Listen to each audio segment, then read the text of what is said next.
जय मां भवानी। आप सभी का स्वागत है आपके अपने YouTube चैनल राठौड़ रिएक्शन में। मैं राज बना हाजिर हूं आपके सामने फिर एक कहानी लेकर। और आज की कहानी जो मैं आपको बताने वाला हूं वो काफी मार्मिक है, आपके दिल को छू सकती है। इसलिए इस कहानी को दिल से, अपने मन से और अपने किसी खास को याद करके सुनना, ताकि आपको ये कहानी एकदम परफेक्ट लगे और आपके हृदय को छू जाए। चलिए शुरू करते हैं।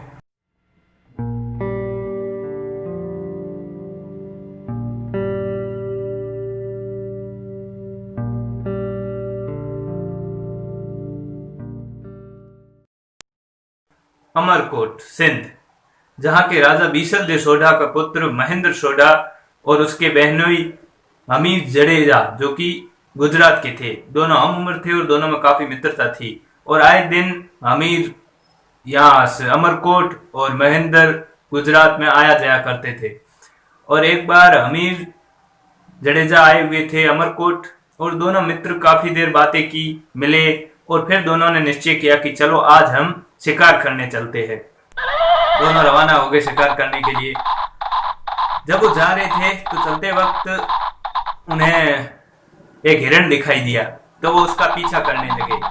काफी देर हिरण आगे चलता रहा, वो दोनों उसके पीछे पीछे चलते रहे। आगे चलकर हिरण भागते भागते लोदरवा, जैसलमेर, जो आप जानते होंगे, जो पहले जैसलमेर की राजधानी थी, वहां लोदरवा तक आ गए। और वहां पे जो काक नदी बहती है उसके पास पहुंचने के बाद उस हिरण ने अपनी जान बचाने के लिए काक नदी में छलांग लगा दी। ये देखकर इन दोनों ने सोचा कि ये तो अपनी जान बचाने के लिए जल समाधि ले ली। तो इन्हें लगा कि हम शायद ही सही नहीं कर रहे, और उन्होंने सोचा चलो हम शिकार नहीं करते। लेकिन वो काफी थक गए थे, इसलिए वो इधर उधर कहीं पे जगह देखने लगे बैठने की। तभी उन्होंने देखा कि काक नदी के उस पार एक 2 मंजिला झरोखेदार मेड़ी, बहुत ही सुंदर मेड़ी। वो उसे देखकर मन ही मन खुश हुए कि चलो आराम करने का कोई जगह तो मिल गई। और वो दोनों नदी में से घोड़े पार करके उस तरफ ले गए और घोड़ों को वहां बांध दिया। लेकिन जो उस महल में एक राजकुमारी रहती थी, मूमल, बहुत ही खूबसूरत। आसमान की परियां भी एक बार उसे देखकर शर्मा गई, इतनी खूबसूरत। उसने झरोखे में से इन दोनों को देख लिया और अपनी दासियों से कहा, सहेलियों से कहा कि इन दोनों को, मेहमानों को शाही कक्ष में बिठाया जाए और इनकी आवभगत की जाए। उन दोनों को बिठाया और बड़े ही उनका आदर सत्कार किया गया, उन्हें भोजन करवाया गया। तो उनकी सहेलियों से अमीर देव और महेंद्र ने पूछा कि हम किसके यहाँ पे मेहमान हैं, कौन है ये जो हमारी इतनी सेवा कर रहे। तो सहेलियों ने कहा कि आपने मूमल का नाम नहीं सुना? मूमल, जो इस पूरे जैसलमेर में इसकी खूबसूरती के चर्चे, वो यहाँ अकेली रहती है। लेकिन उसके बहुत सारे राजा, राजकुमार, वीर, धनवान सब आए इससे विवाह करने के लिए, लेकिन इसने किसी को पसंद नहीं किया, क्योंकि ये चाहती है कि ये विवाह उसी से करेगी जो इसका हृदय जीत लेगा, जो इससे सच्चा प्रेम करेगा। नहीं तो वो सारी उम्र कुंवारी ही रहेगी। और फिर तभी एक सहेली आई और कहा कि आप दोनों में से एक को मूमल ने अपने पास बुलाया है। तो हमीर जी बड़े थे, इसलिए महेंद्र ने कहा कि पहले आप जाइए। हमीर देव जी रवाना हुए और सहेली ने उन्हें चौक पे छोड़ दिया और चली गई। जब वो चौक से आगे बढ़े तो उन्होंने देखा कि सामने एक शेर बैठा है बड़ा सा, और पास में एक अजगर। ये देखकर हमीर देव जी एकदम से पीछे हट गए और कहा कि लगता है ये मूमल कोई साधारण औरत नहीं है, कोई चुड़ैल है जो इस तरीके से लोगों को फंसाकर उनको खा जाती होगी। और वो हाथों हाथ भी वापस लौट आए। तभी सहेली आई और उसने अमीर को वापस वहां छोड़ा और महेंद्र को कहा कि आप आ जाइए। महेंद्र रवाना हुआ और उसे भी वही चौक पे छोड़ दिया। महेंद्र ने आगे देखा तो एक शेर और अजगर थे। महेंद्र के हाथ में उस समय एक भाला और तलवार थे। उन्होंने भाला लिया और जोर से प्रहार किया शेर पर, और शेर वहीं पर लुढ़क गया। वो शेर की खाल में भूसा भरा हुआ एक बनावटी शेर बनाया गया था, जो भाला लगते ही शेर बिखर गया और उसका भूसा बाहर निकल आया। महेंद्र मन ही मन मुस्कुराया और सोचा कि मूमल शायद उसकी परीक्षा ले रही है। और फिर उसने अजगर को भी तलवार के एक झटके से काट दिया। वो भी भूसे से भरा हुआ एक कोई खिलौना मात्र ही था और कुछ नहीं था। और फिर वो आगे बढ़ा और मूमल के पास जा पहुंचा। मूमल को देखते ही एकदम से महेंद्र रुक सा गया। इतनी खूबसूरत महिला उसने अपने जीवन में कभी नहीं देखी थी। उसके मुंह से अनायास ही निकल पड़ा कि ना तो किसी मंदिर में ऐसी मूर्त होगी, ना ही किसी राजा के रणवासे में ऐसी खूबसूरती। मैंने आज तक ऐसी खूबसूरत महिला नहीं देखी। और मूमल का भी कुछ ऐसा ही हाल था। महेंद्र को देखकर उसकी सिर्फ मन ही मन यही सोच रही थी कि कितना खूबसूरत नौजवान है, कितना इसके चेहरे पे तेज है। और फिर दोनों की नजरें एक दूसरे में गड़ गई, जो कभी हट ही नहीं पा रही थी। काफी देर इन्होंने बातें की, एक दूसरे को जाना पहचाना, और न जाने कब एक दूसरे से प्रेम कर बैठे, कब एक दूसरे को दिल दे बैठे। काफी समय हो जाने के बाद अमीर ने दासी के साथ एक संदेश भिजवाया कि अब महेंद्र को हमें चलना चाहिए। महेंद्र का जाने का मन तो नहीं था, लेकिन उसने मूमल से कहा कि मैं जल्दी ही लौट आऊंगा, और ऐसा कहकर वो वहां से रवाना हो गए। लेकिन अब महेंद्र की ये प्रॉब्लम थी कि अमरकोट से जैसलमेर आना और उससे मिलना और वापस सुबह होने से पहले पहुंचना, क्या किया जाए। तो उसने जो अपने ऊंट थे उसमें सबसे तेज दौड़ने वाला ऊंट चुना और उसे मिला। एक चीतल नाम का शायद था ऊंट, वो बहुत ही तेज दौड़ता था। वो उसके ऊपर सवार हो जाता शाम के समय और रवाना होता, और वहां मूमल के पास रुककर सुबह होने से पहले ही वो वापस पहुंच जाता। ऐसा कई समय तक चलता रहा। वैसे महेंद्र की 7 शादियां पहले हो चुकी थी, और वो सातों ही रानियां थी जो महेंद्र की इस बात से काफी जलने लगी, मूमल से ईर्ष्या रखने लगी, और मन ही मन किसी भी तरीके से षड्यंत्र रचकर इन दोनों को अलग करना चाहती थी। इसलिए ये सोचकर उन्हें जब पता चला कि महेंद्र ऊंट पे ये जाता है, तो उन्होंने उस ऊंट की टांगे तोड़वा दी। महेंद्र को जब ये पता चला तो उसे समझ में तो आ गया ये सब क्या हो रहा है, लेकिन अब उसे हाथों हाथ मूमल के पास पहुंचना था। क्या किया जाए। उसने एक दूसरा ऊंट तलाशने की कोशिश की, और उसे ऊंट तो नहीं, लेकिन एक ऊंटनी जरूर मिली। वो ऊंटनी भागने में तो बहुत तेज थी, लेकिन उसे सही मार्ग का पता नहीं था। और जैसा कि आप जानते ही हो, मार्ग का पता न होने की वजह से हमें ये महेंद्र अपना रास्ता भटक गया और जैसलमेर की जगह बाड़मेर जा पहुंचा। अब वहां से वो वापस रवाना हुआ, लेकिन मूमल काफी देर उसका इंतजार करती रही। उसकी सहेलियों के साथ वो वहां रात भर खेल खेले, और उसकी उस समय बहन भी आई हुई थी, सुमल नाम करके था। वो आदमी के कपड़े पहनकर सॉन्ग कर रही थी, नाटक किए काफी देर, और रात को जब मूमल के साथ वो आदमियों के कपड़े में ही सो गई। और फिर बड़ी देर से महेंद्र भी वहां पहुंचा, और महेंद्र जैसे ही उसके कक्ष में प्रवेश हुआ तो उसने देखा कि मूमल किसी आदमी के साथ सो रही, लेकिन रियल में वो आदमी नहीं था, वो उसकी बहन थी।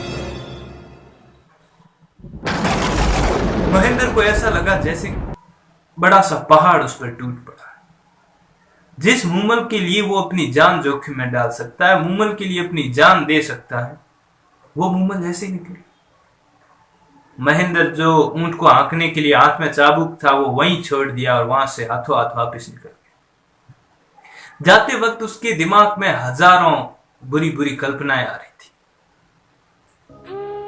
जो एक देवी समान लगती थी वो इतनी कुलक्षणी निकली, जिसे मैंने अपनी जिंदगी से भी ज्यादा जाना, वो ऐसी निकलेगी। महेंद्र की आंखों से आंसू बह रहे थे, लेकिन वो मन ही मन खुद को कोस रहा था कि उसने ऐसी औरत से प्रेम किया ही क्यों। मूमल जब सुबह उठी तो उसने देखा उस चाबुक को, तो समझ तो गई कि महेंद्र आया था, लेकिन शायद किसी वजह से नाराज होकर वापस चला गया। लेकिन वो वजह क्या है मूमल नहीं समझ पा रही थी, लेकिन उसके मन में था कोई बात नहीं, जब महेंद्र वापस आएगा तो हम सारी गलतफहमियां दूर कर देंगे। लेकिन महेंद्र नहीं आया। मूमल इंतजार करती रही, लेकिन महेंद्र नहीं आया। मूमल के दिल में एक आस थी मेरा महेंद्र जरूर आएगा, मेरा महेंद्र जरूर आएगा। वो मुझे इस तरीके से नहीं छोड़ सकता, वो जरूर आएगा। और उसके हृदय में बहुत सारी कल्पनाएं आती, क्या वजह हो सकती है महेंद्र के रूठने की। हमसे सजना क्यों रूठे, हम झूठे ना तुम झूठे।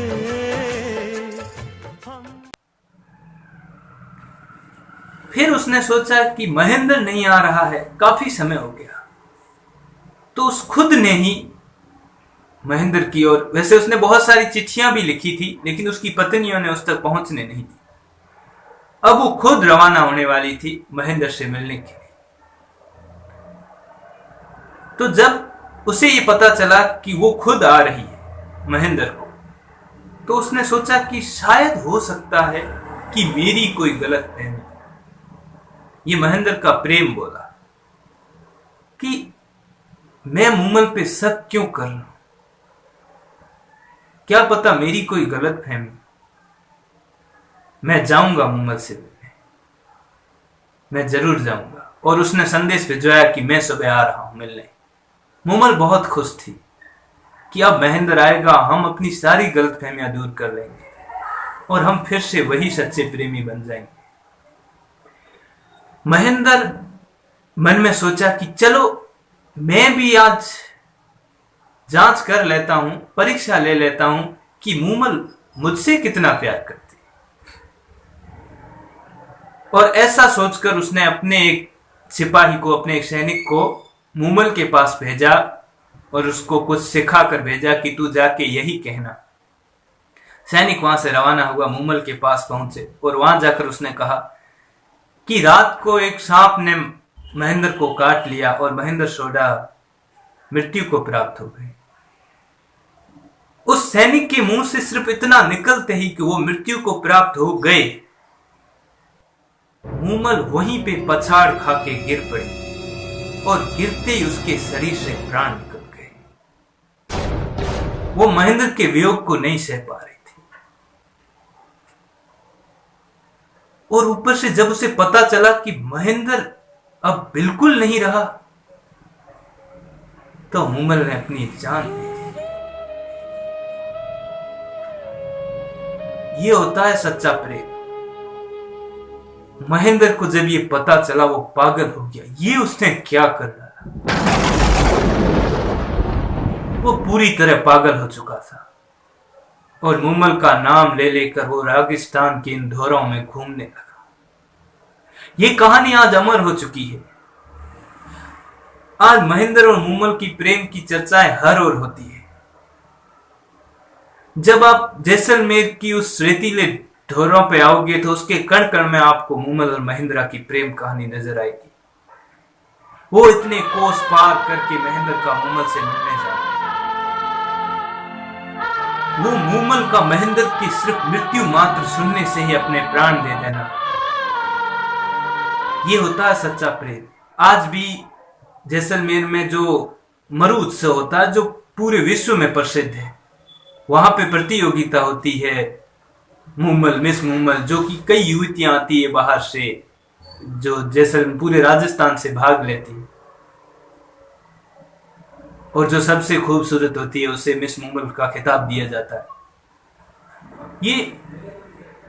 ये सिर्फ एक कहानी नहीं है, इसे आप हृदय में उतार कर देखना। ये जो लैला मंजनू, हीर रांझा, ये सारी प्रेम कहानियां फैले इसके सामने।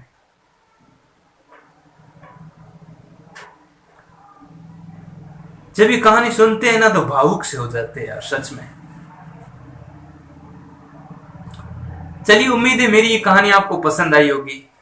पसंद आए तो लाइक, शेयर और चैनल को सब्सक्राइब जरूर करें। और मेरे जो नए चैनल है उसको अब आप, अगर किसी को लिंक पे जाके नहीं मिल रहे थे, तो अब आप YouTube पे अगर सीधा सर्च करेंगे फन विद बना जी, तो हमारा चैनल आपको मिल जाएगा। उस पे मैंने एक रक्षाबंधन के संबंधित एक और वीडियो डाला है, आप वो जाइए, उसे देखिए और उसे भी सब्सक्राइब कीजिए, हमारे इस चैनल को भी सब्सक्राइब कीजिए। मिलते हैं नेक्स्ट वीडियो में। जय मां भवानी, जय राजपूताना, जय हिंद। बने रहिए हमारे साथ, अपने प्रेम पर कभी शक मत कीजिए। हमारी जो जिंदगी है उसमें सबसे बड़ा दुश्मन क्या होता है आपको पता है? किसी के प्यार का, किसी पति पत्नी के बीच कोई अलगाव का सबसे बड़ा कारण क्या होता है आपको पता है? ये शक, ये अविश्वास। हमेशा विश्वास बनाए रखिए। चोरी चोरी दिल तेरा चुराएंगे अपना तुझे